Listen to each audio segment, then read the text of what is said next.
Moteur! Allons-y! Moteur!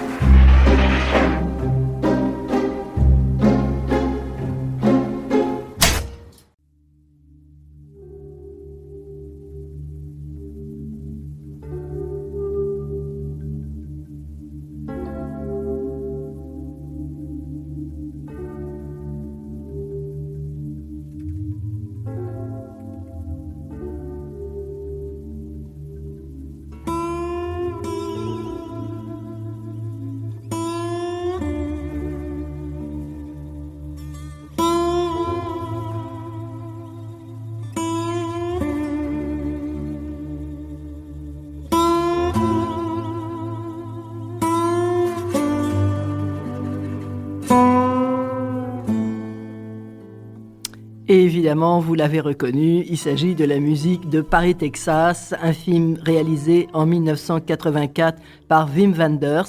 Et bien justement, nous allons passer cette semaine avec Wim Wenders. Alors Paris, Texas, alors ça, tout le monde s'en souvient. Et cette guitare qui est mélancolique à souhait, c'est magnifique. Alors évidemment, Paris, Texas, vous le savez, c'est un road movie. Très souvent, d'ailleurs, dans les films de Wim Wenders, ce sont des road movies. Et ce qui est intéressant, c'est qu'on passe d'un point à un autre et avec à chaque fois l'image est superbe et c'est comme une réappropriation de l'espace. Voilà, c'est-à-dire que les endroits où on peut parler sont un peu calfeutrés, ce sont des sortes de no man's land dans l'intimité, la chambre d'hôtel. À chaque fois, on pense qu'il y a un départ, un nouveau départ est possible. Voilà, donc c'est un film, je crois qu'on peut voir et revoir. Mais voilà, parlons de Wim Wenders. Donc, un petit souvenir. Il est né en 1945. Enfin, après tout, on s'en fout, mais c'est pas le problème. Il était le fils d'un chirurgien. Il a fait des études de philosophie, de médecine, d'ailleurs, je crois aussi. Et puis, il s'est intéressé au cinéma parce qu'il est allé à Paris, passer une année, je crois que c'était dans les années 66-67, et il a passé sa vie, il a fréquenté, mais très assidûment, la Cinémathèque française. Ben oui, c'est la meilleure école. Vous voyez, les gens aujourd'hui, ils appuient sur un bouton, ils croient qu'ils sont cinéastes parce qu'ils ont fait des images. Non, avant de faire des films, c'est bien d'avoir vu des films d'autres réalisateurs qui vous apprennent la façon dont on raconte les histoires avec des images et des sons. Et donc, c'est ce qu'il a fait. Et là, il est devenu cinéphile et il a découvert Murnau, Fritz Lang, Ozu, qu'il affectionnait tout particulièrement. Alors moi, ce qui me fait plaisir, c'est ce qui me fait plaisir, c'est peut-être pas le mot qui convient, mais il s'est présenté à l'IDEC, l'Institut des hautes études cinématographiques, il a été recalé. Comme quoi, voilà, c'est pas grave du tout, parce que bon, je crois qu'il a, à mon avis, il est bien supérieur à beaucoup de réalisateurs qui ont fait IDEC et qui ont été reçus à IDEC. Bon, bref, ça c'est une petite parenthèse. Et donc voilà, il va commencer à faire des... oui, il est très créatif. Faut dire aussi que c'est un photographe. Il fait autant de photographies que de films. Et photographe, ça veut dire qu'il a le sens du cadrage. Et donc il va faire un certain nombre de films, et notamment Alice dans les villes. C'est un film de 1974. Alors, on va écouter tout de suite un extrait, puis je vous en parle tout de suite après. Alice dans les villes, 1974, Wim Wenders.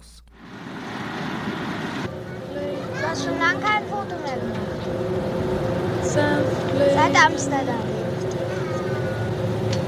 Freust du dich auf deine Eltern?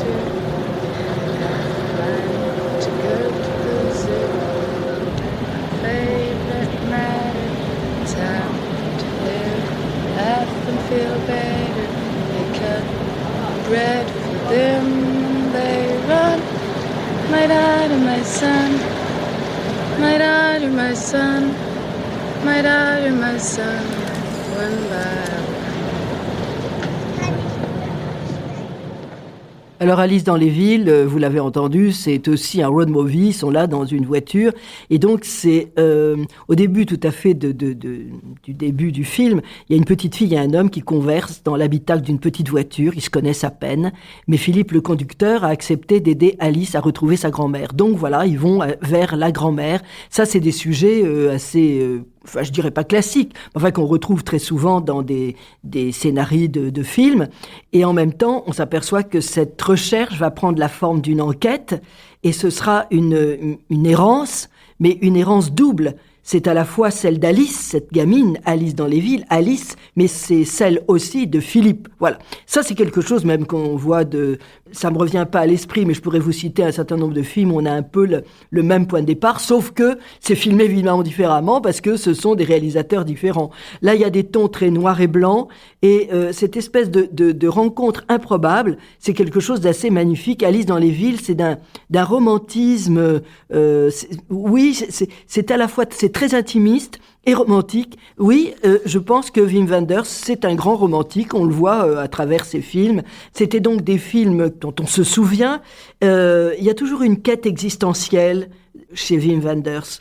Et puis, il va faire aussi L'Ami américain. Bon, alors, il est basé sur un scénario de Patricia Highsmith. Oui, c'est ça, c'est pas du Hitchcock, mais ça aurait pu l'être. Mais bon, L'Ami américain, ça aussi, c'est une belle trouvaille. Avant de parler, de continuer à parler, je pense qu'on peut peut-être quand même s'écouter une séquence encore de Alice dans les villes.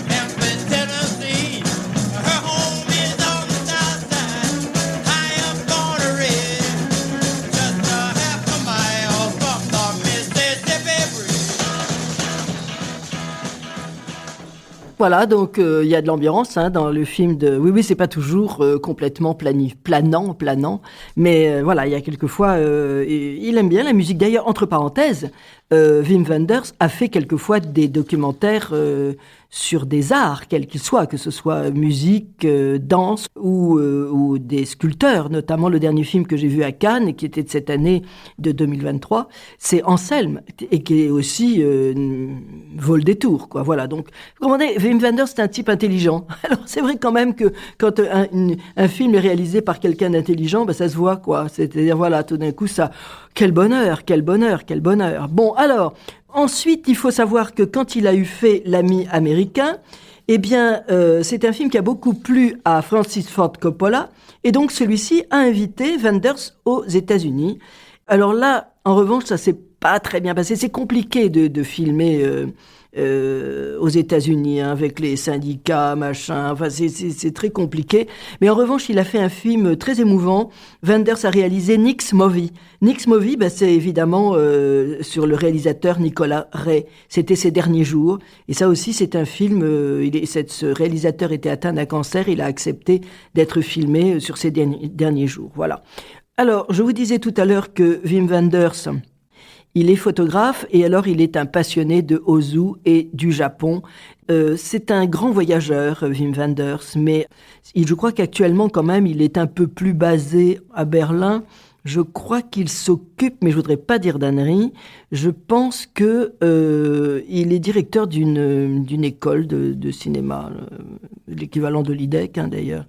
Mais bon, là je me souviens plus très bien. Je pourrais pas vous le dire avec précision, quoi. Voilà. En revanche, moi j'ai toujours aimé Wim Wenders. J'avais assisté même à ce qu'on appelle une leçon de cinéma, c'était à Cannes. Et il redoutait une chose, et qu'il avait raison, parce que je vous parle d'il y a quelques années. Il disait que ce qui était dommage dans les écoles de cinéma, c'est que la plupart du temps, les gens qui apprenaient à la réalisation cinématographique venaient de la pub. Et il dit ça, c'est une erreur fondamentale parce que le cinéma n'a rien à voir avec la pub. À partir du moment où on veut faire de la communication, etc., on passe complètement à côté de la création cinématographique. Voilà, il disait ça il y a fort longtemps, et c'est vrai qu'aujourd'hui, c'est le cas. C'est le cas en France et ailleurs d'ailleurs, mais bon, voilà, c'est un autre sujet. Donc, je vous parlais de Pina. Alors là aussi, c'est un film moi, qui m'avait beaucoup plu. En plus de ça, il est complètement dans l'air du temps. Il était un des premiers à avoir, avec Pina, fait un film en 3D.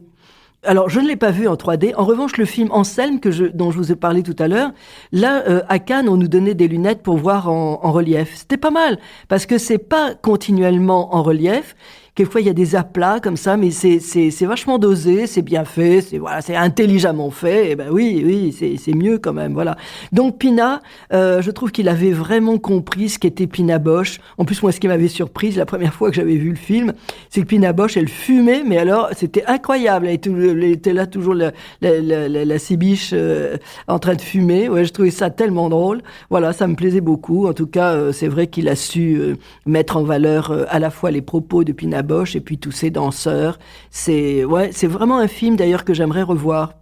J'y pense là, comme c'est bientôt les vacances de Noël. Ça, c'est un film qu'on peut revoir avec vraiment du bonheur parce qu'on est surélevé, quoi. C'est-à-dire, c'est ce qu'il sait faire, Wim Wenders. Il sait nous emporter. Il sait nous emporter.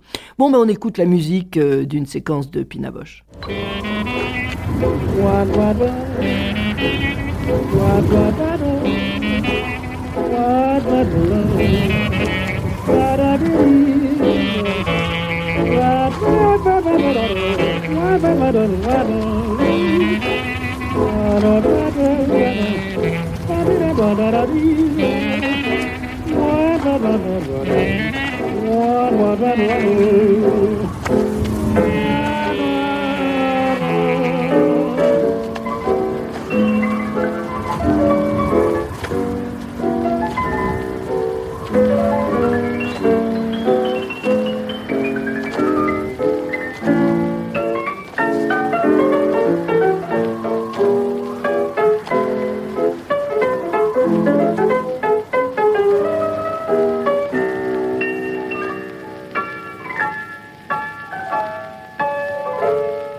C'était un extrait de Pina. C'est un film qui a été réalisé en 2011 par Wim Wenders, sur Pina Bausch, évidemment, la chorégraphe.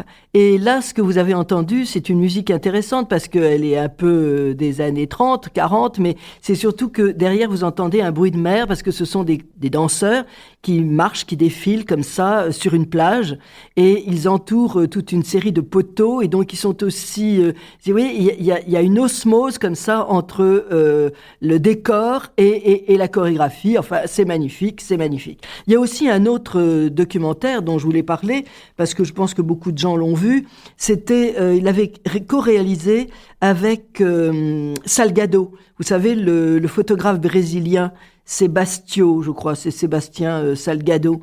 Le titre de ce documentaire, c'était Le sel de la terre. C'était un film qui doit dater de 2014 à peu près, voilà. Donc c'est pour vous dire que la filmographie de Wim Wenders est bon, il est pas encore complètement âgé, donc il a encore le temps de faire d'autres films. Il faut se précipiter pour voir le film de Wim Wenders.